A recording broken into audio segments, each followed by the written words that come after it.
द्रौपदी कहने लगी, आपने मेरा सम्मान नहीं किया लेकिन अपमान बहुत करवा दिया। पितामह रो पड़े, द्रौपदी से कहने लगे, पुत्री मुझे क्षमा कर दो, मैं बहुत अभागा हूँ जो तुम्हें निर्वस्त्र होने से रोक न सका, क्योंकि मैंने प्रियोतम का अन्न खाया था, उसके अन्न से मेरी मति भ्रष्ट हो गई।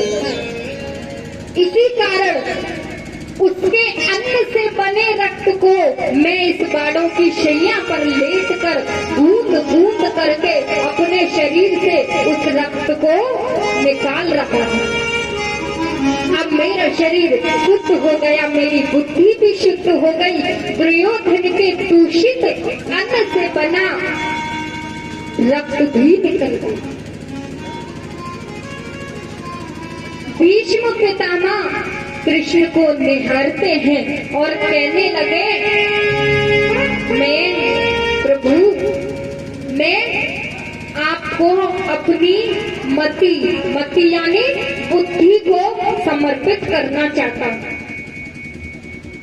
भगवान रणभूमि में जब दोनों सेनाओं के बीच में खड़े अर्जुन को जब मोह प्राप्त हुआ ना, तब जब मोह हुआ तब आपसे अर्जुन ने गीता का उपदेश लिया।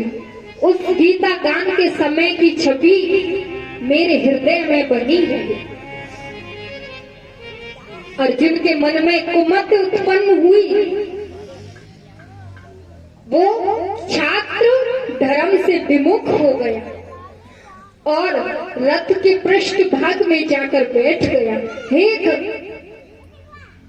जब बैठ करके एक हाथ में घोड़े की लगाम, एक हाथ में चाबुक और गीता जैसे दिव्य आत्म उपदेश करना, ये सिवाय श्री कृष्ण के सिवा किसी के बस की बात नहीं है। अब मेरे गोविंद की प्रतिज्ञा थी, अर्जुन मैं तुम्हारे रथ को चलाऊंगा लेकिन महाभारत युद्ध में अस्त्र शस्त्र ग्रहण नहीं कर सकता। कौरवों की सेना के सेनापति भीष्म पितामह बने तो उन्होंने भी प्रतिज्ञा की।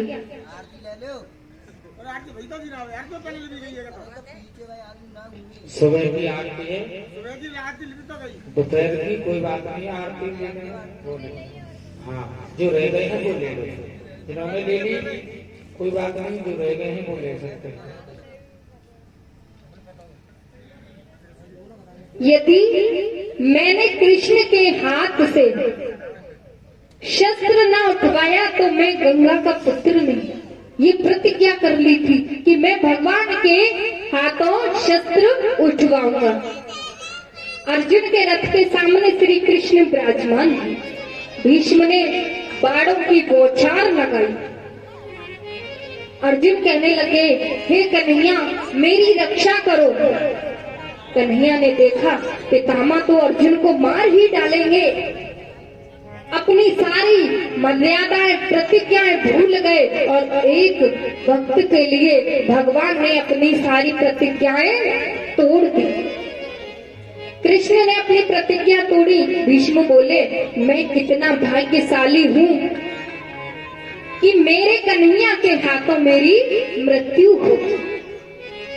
भीष्म ने अपने नेत्रों से कृष्ण को देखा और देखते देखते अपने शरीर को त्याग दिया।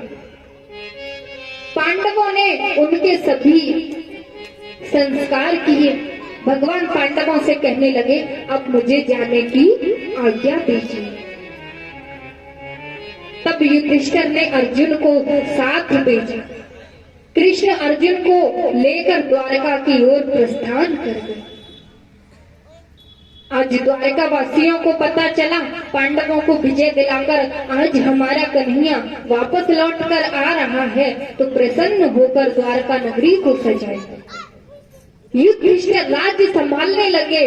कृष्ण तो चले गए द्वारका, लेकिन जिस बालक को प्रभु ने बचाया था जिस बालक की गर्भ में जाकर रक्षा की थी, आज उसने हस्तिनापुर में जन्म ले लिया है। इसी का नाम परीक्षित है। ये अभिमन्यु का और उत्तरा का पुत्र है। आज परीक्षित का जन्म हो गया। जब हस्तिनापुर में जन्म लिया, ये परीक्षित हो गए, ये अभिमन्यु के पुत्र हो गए। जब अर्जुन जब कृष्ण के साथ आए थे ना, तो अर्जुन के सामने ही सारे यदुवंशी मारे गए। अर्जुन रोते रह गए। अपनी लीलाओं को संपन्न करके कन्हैया अपने धाम को चले गए। युधिष्ठिर आज हमारे, जब अर्जुन लौटकर आते हैं तो युधिष्ठिर के सामने आकर कहते हैं कि आज हमारे कन्हैया हमें छोड़कर चले गए। क्योंकि अर्जुन कहने लगे, मेरे सामने सब यदुवंशी मारे गए, मैं कुछ ना कर सका। अब माता कुंती को पता चला तो कुंती ने भी अपने प्राण त्याग दिए। युधिष्ठिर अर्जुन से कहने लगे, इतने दिनों बाद आया है, वो भी इतना दुखद समाचार लेकर। अब जब भगवान के साथ इतना समय व्यतीत किया, फिर भगवान छोड़कर चले गए। कुंती ने भी अपने प्राण त्याग दिए। अब युधिष्ठिर कहने लगे, हम कृष्ण के बिना नहीं रह सकते, क्योंकि इतना समय हमने भगवान के साथ व्यतीत किया है, अब हमें छोड़कर चले गए हैं, हम उनके बिना कैसे रहेंगे। पांडवों ने परीक्षित से कहा, पुत्र, हम तुम्हें ये अब जो राज्य है वो तुम्हें संभालना होगा। परीक्षित को राजगद्दी पर बिठाकर उन्हें 3 बातों का ध्यान रखने के लिए कहा। कहने लगे, 3 बातों का हमेशा ध्यान रखना। पहली बात, आंखों के सामने पाप होते हुए कभी नहीं देखना है। और दूसरी बात, यदि शरण में शत्रु भी आ जाए तो उसे क्षमा करना है। तीसरी बात, अतिथि का सदा सत्कार सम्मान करना। अब 3 बातें बता करके चारों भाइयों का प्राणांत हो गया। द्रौपदी का पतन भी हो गया। अंत में युधिष्ठिर स्वर्ग पधार गए। इस प्रकार पांडवों का स्वर्गारोहण हो गया।